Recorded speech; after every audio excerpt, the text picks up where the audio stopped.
محترم عازمین اکرام، یہ ویڈیو حج کے انتظامی امور کے مد نظر بنائی گئی ہے۔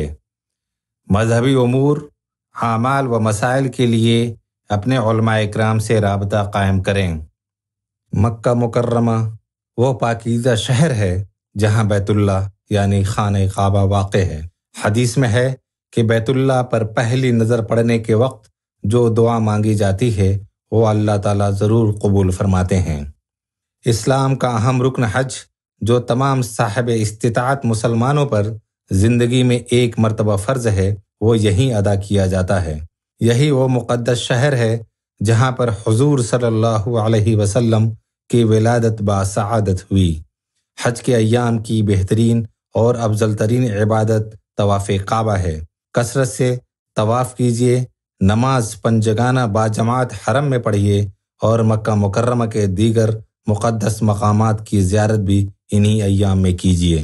جو عازمین سیدھے ہندوستان سے جدہ کے لیے پرواز کریں گے وہ اپنے شہر یا ایئرپورٹ سے احرام باندھ کر نکلیں۔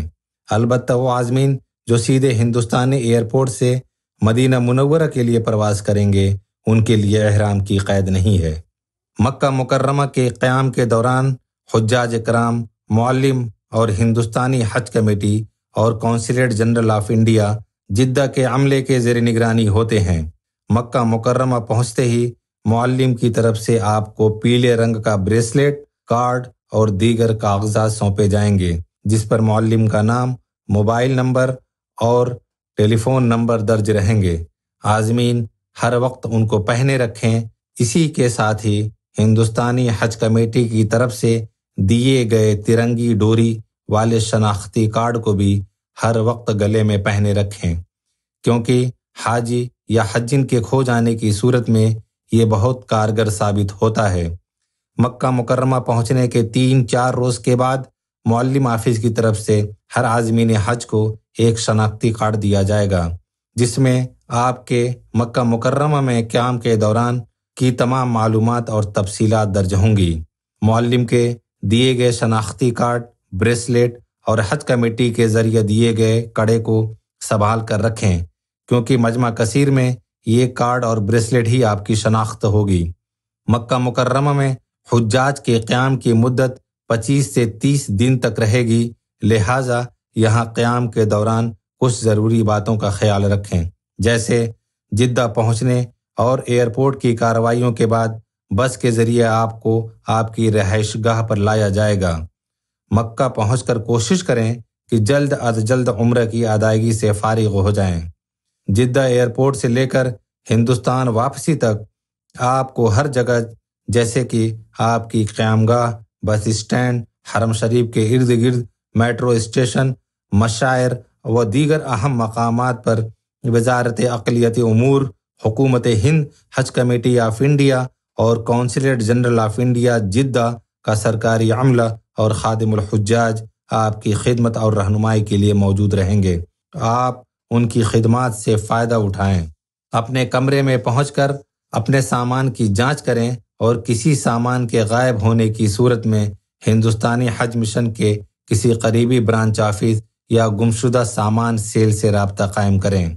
مکہ مکرمہ میں تمام حجاج کرام کی تفصیلات، مثلا نام، کور نمبر وغیرہ ان کے کمرے کے باہر چسپاں کر دیے جاتے ہیں تاکہ کمرے کی شناخت کرنے میں حاجی کو کوئی دقت پیش نہ آئے۔ مکہ مکرمہ میں عازمین کو عزیزیہ و قرب و جوار میں ٹھہرایا جائے گا جو حرم شریف سے تقریباً 8 کلومیٹر کی مسافت پر ہے۔ یہاں سے حرم خانہ کعبہ جانے کے لیے 24 گھنٹے بلا معاوضہ مفت بس کا انتظام کیا جائے گا۔ واپسی میں بھی بسیں دستیاب رہیں گی۔ مکہ مکرمہ میں قیام کے دوران اپنے کمرے میں صفائی کا مکمل خیال رکھیں، کیونکہ صفائی دین اسلام کا ایک اہم حصہ ہے۔ بیت الخلاء وغیرہ عام طور سے مشترکہ ہوتے ہیں، لہٰذا اس بات کا خیال رکھیں کہ آپ کی وجہ سے دوسرے حاجیوں کو کسی طرح کی تکلیف نہ پہنچے۔ آپ کے قیام گاہ میں کھانے پکانے کی سہولت دستیاب رہے گی۔ یہاں 30 افراد پر ایک کچن کا انتظام ہے۔ حجاج کرام آپسی مشورے سے باورچی خانہ استعمال کر سکتے ہیں۔ بلڈنگ کے مطبخ میں فریج اور چولہے کے ساتھ ساتھ سلنڈر کا انتظام پہلے سے رہتا ہے۔ کھانا بنانے کے بعد گیس چولہے کو اچھی طرح سے بند کر لیں، کیونکہ بعض مرتبہ گیس لیک ہونے کی صورت میں آگ لگنے کا خدشہ رہتا ہے۔ یاد رہے کہ آپ کی قیامگاہ کے قرب و جوار میں ہندوستانی ذائقے کے کئی ہوٹل بھی موجود ہیں۔ اپنے کمرے میں ملاقاتیوں کی آمد و رفت کم رکھیں تاکہ دوسرے حاجیوں کو اس سے کوئی پریشانی نہ ہو اور ان کی عبادات و آرام میں خلل نہ پڑے۔ آپ کی بلڈنگ میں آب زمزم اور مفت وائی فائی کی سہولت دستیاب رہے گی۔ حج سویدھا ایپ کے علاوہ آپ کی بلڈنگ کے نوٹس بورڈ پر ضروری موبائل نمبرات درج رہیں گے، لہٰذا حسب ضرورت تکلیف یا پریشانی کی صورت میں متعلقہ نمبروں پر فون کر کے اس پریشانی کو دور کرا سکتے ہیں۔ البتہ حاجی صاحبان کو ذہنی طور پر چھوٹی پریشانیوں اور تکلیفوں میں صبر و شکر کے ساتھ برداشت کے لیے آمادہ رہنا چاہیے۔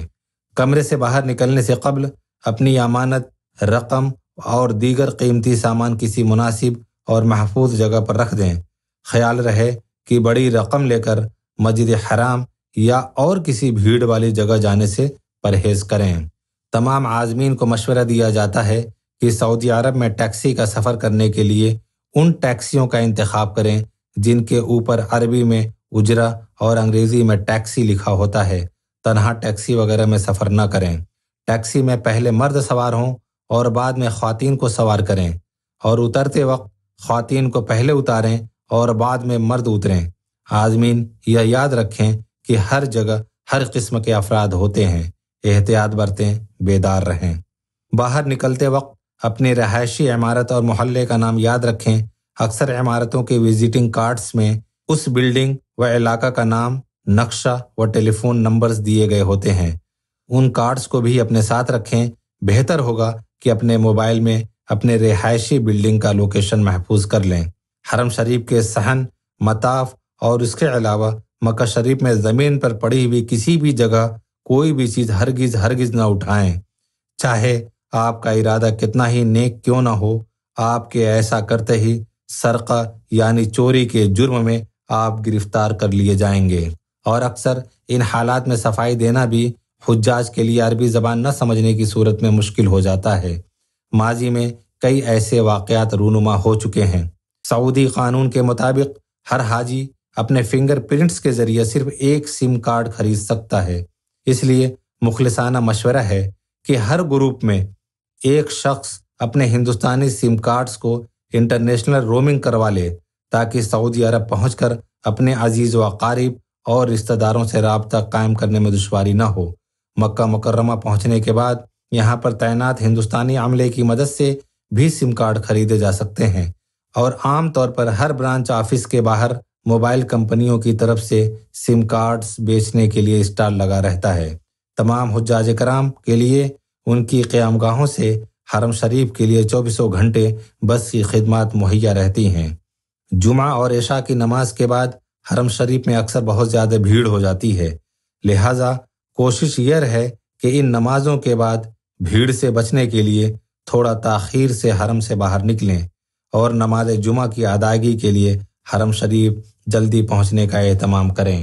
حرم شریف میں جس دروازے سے داخل ہوں کوشش کریں کہ اسی سے باہر آئیں اور اس دروازے کے رنگ و نام اور نمبر وغیرہ یاد کر لیں۔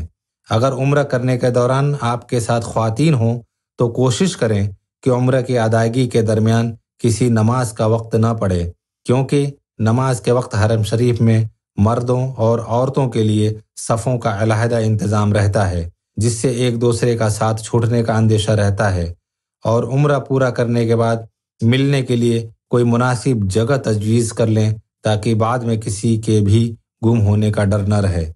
اپنا موبائل ہمیشہ اپنے پاس رکھیں۔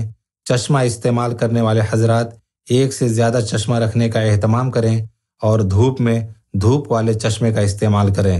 حرم شریف یا اس کے اطراف میں کسی بھی ملک کا جھنڈا یا نشان کے ساتھ تصویر کھنچوانا جرم میں شامل ہے، لہٰذا اس سے بچیں۔ بیماریوں سے بچنے کے لیے اور صحت کے متعلق سعودی عرب کے ذریعے دی جانے والی ہدایات پر عمل کریں۔ صفائی کا خیال رکھتے ہوئے بھیڑ والی جگہوں میں ماسک کا استعمال کریں۔ وہ حجاج کرام جن کی مدینہ منورہ روانگی حج کے بعد ہونی ہے وہ مدینہ مومنٹ کا انتظار کریں۔ تمام حجاج کرام مکہ مکرمہ سے مدینہ منورہ روانگی سے قبل طواف وداع سے فراغت حاصل کر لیں۔ مدینہ منورہ روانگی سے قبل اپنے سامان کو اچھی طرح سے پیک کر کے اس پر اپنا نام اور حوالہ یا کور نمبر لکھ دیں۔ آپ کا سامان آپ کی بس یا بذریعہ ٹرک مدینہ منورہ روانہ کیا جائے گا، جو مدینہ میں آپ کی بلڈنگ پر پہنچ جائے گا۔